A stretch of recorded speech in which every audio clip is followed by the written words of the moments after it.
Hey, I'm back with another training video with United States Olympian, Yijun Feng. Tom is USATT rated 2,600 and he has been part of the US national team and was the US Collegiate Men's Champion.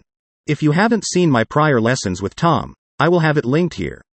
For this lesson, I focused mainly on footwork and improving my backhand technique. Please look at the timestamps and skip around to the parts you're interested in.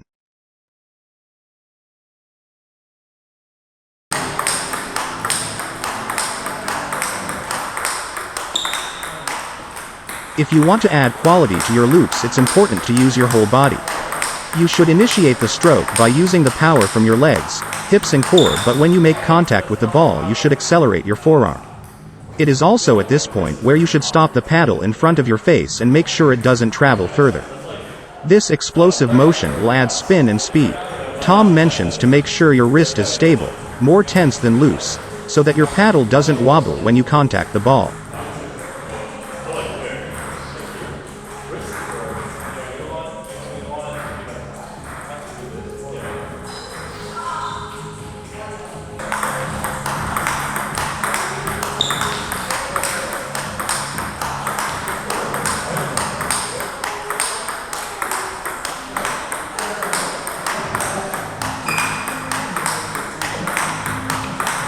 When the pace of the ball slows down, Tom says to tap your feet to move closer to the ball to make a better contact.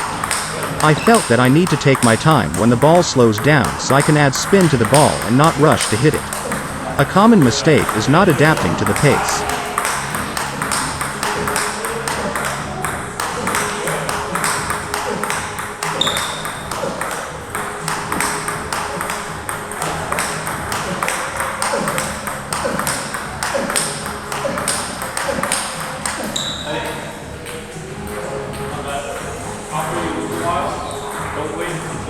Tom also reminds me to recover faster so I can hit the ball in front of my body.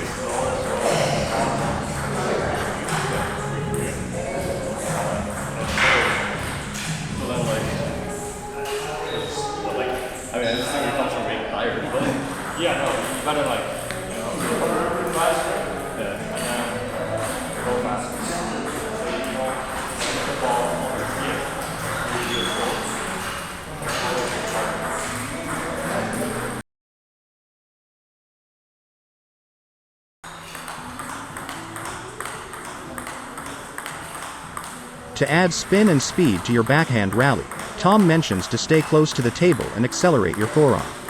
Your forearm should pivot around your elbow and stop in front of your body and not drift sideways. Like I mentioned earlier, this explosive contact will add the spin and speed.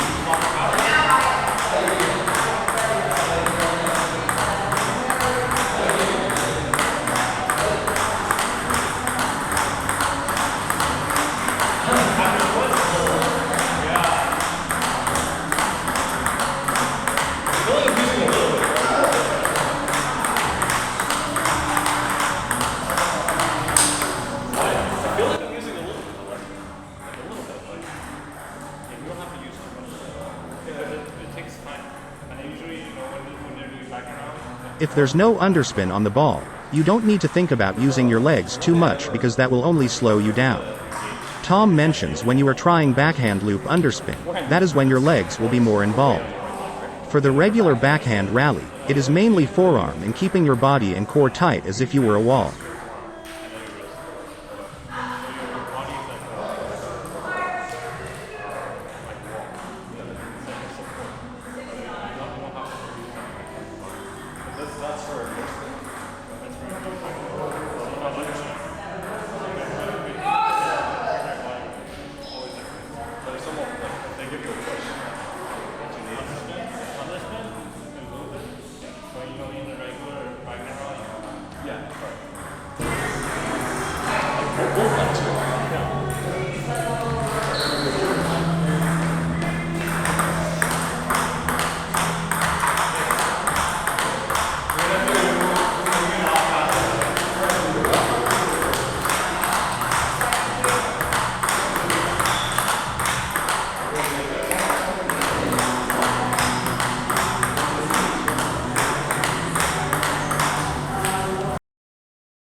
When doing footwork exercises for forehand, it is very important to tap your feet after you hit the forehand loop.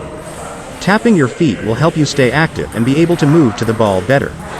When starting off, focus on moving fast so you can get in position to hit the ball, and then you can hit the ball slowly.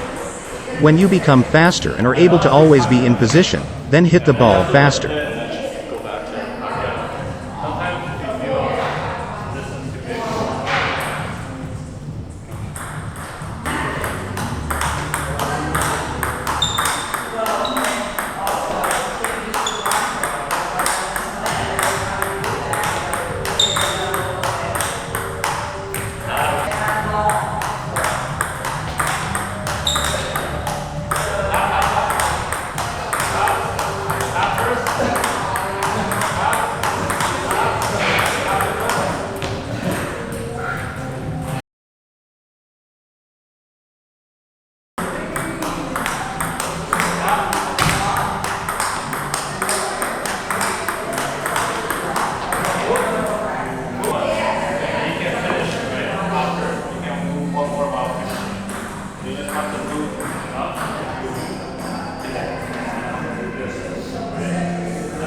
If I move, I should just hit it a little later.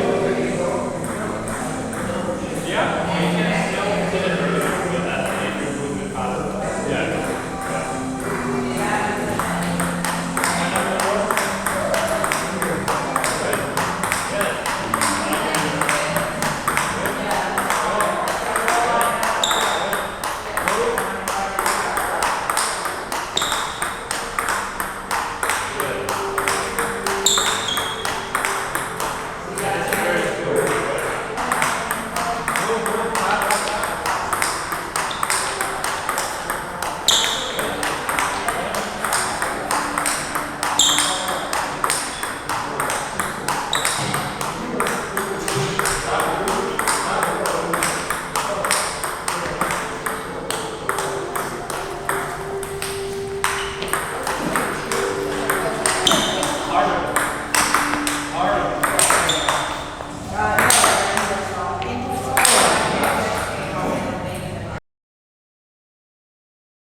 When transitioning from backhand to forehand and vice versa, it is important to remember to move first to where the ball is.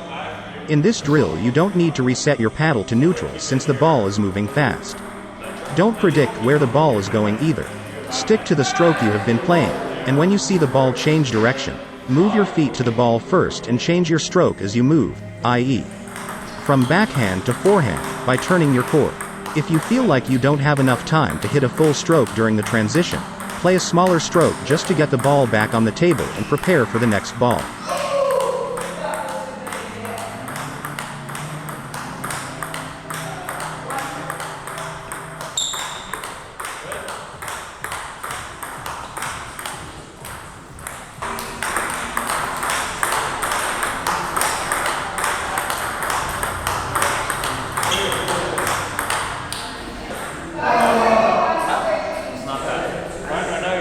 From backhand to forehand is a little bit slower. This, right? For backhand, just turn and then you kick. If you feel you don't have enough time, don't even do a small stroke.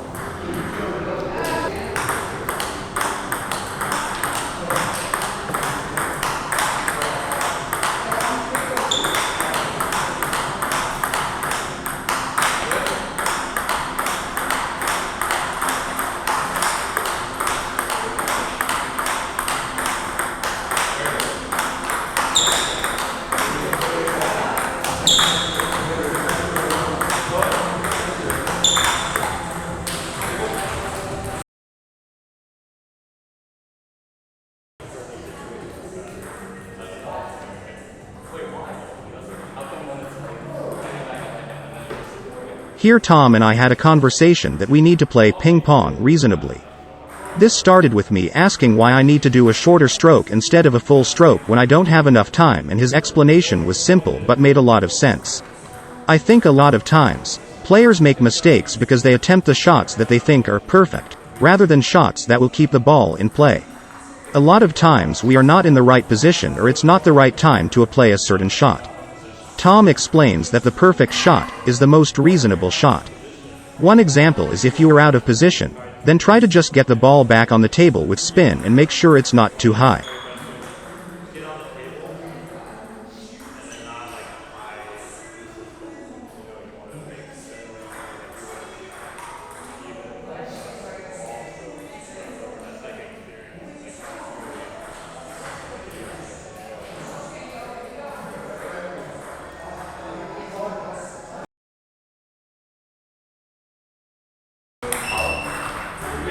To have a kill shot backhand, it involves accelerating your forearm and stopping your paddle quickly in front of your body. There can be two types of kill shot backhands. One is a punch where you hit the ball very flat, and second is one with spin where you accelerate your forearm and wrist quickly. You can see Tom demonstrating it here. To practice the kill shot backhand, start with a normal backhand rally and try to incorporate one or two kill shots as you rally, alternating the pace between regular backhand rally and kill shots.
To move in and out effectively, you need to stay light on your toes and tap your feet. To move in, you will tap your feet and step in with your right leg landing lightly on your toes. As you move back out, you should tap or hop backwards. If you are playing another shot after stepping, such as a forehand loop like I'm doing in this drill, you will have to tap or hop one more time after moving back from the table to get in position for the shot.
When doing a forehand short push, or the drop short, you want to make sure you have the timing right.